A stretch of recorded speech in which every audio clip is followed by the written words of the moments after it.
The eruption that began southwest of Kilauea's summit around 12:30 p.m. Hawaiian Standard Time on June 3 remains dormant. Conditions in the area have not changed significantly since this morning, although volcanic gas emissions have decreased. Activity in this area remains dynamic and subject to rapid change. All activity is located within Hawaii Volcanoes National Park. HVO continues to monitor Kilauea closely and will issue additional alerts if necessary. Although lava flow ceased around noon yesterday, areas of incandescence and increased volcanic gas emissions continued. Around noon today, sulfur dioxide emissions of approximately 5,500 tons per day were measured. While this emission rate is lower than the 12,000 tons per day measured yesterday afternoon, it is still high for an area that is not currently experiencing lava eruptions.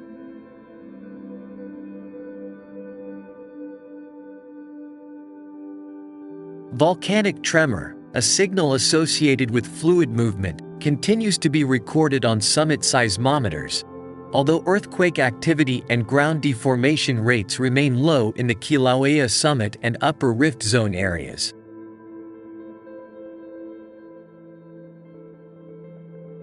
Fissure eruptions are often short-lived but difficult to predict.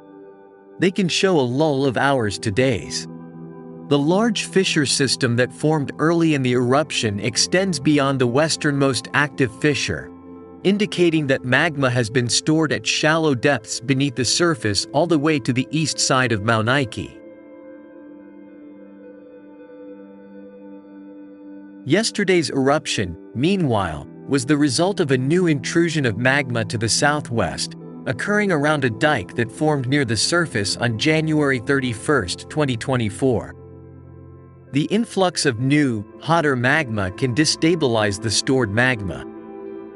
Although the current eruption may have ended, it is likely to continue at or west of the last active fissure. HVO continues to closely monitor Kilauea, which remains at the Watch Orange Aviation Alert color code level.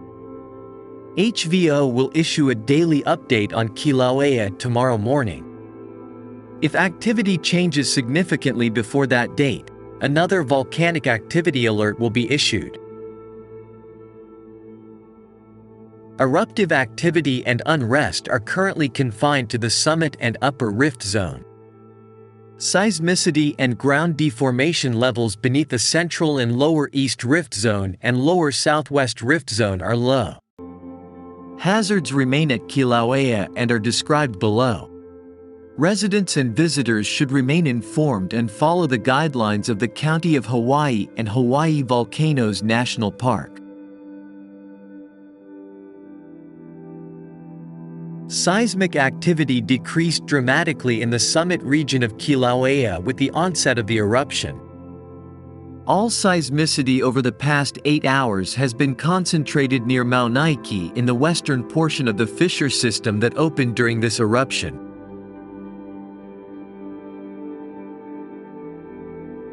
Ground deformation has been characterized by slow summit deflation since early morning, indicating that magma may still be moving southwestward from the summit reservoir toward the eruption area. Fissure eruptions are often short-lived but difficult to predict. They can exhibit delays of hours to days. The large fissure system that has formed over the past few days extends beyond the westernmost active fissure, indicating that magma has been building shallowly to the east side of Maunaikai, where the latest earthquake cluster occurred.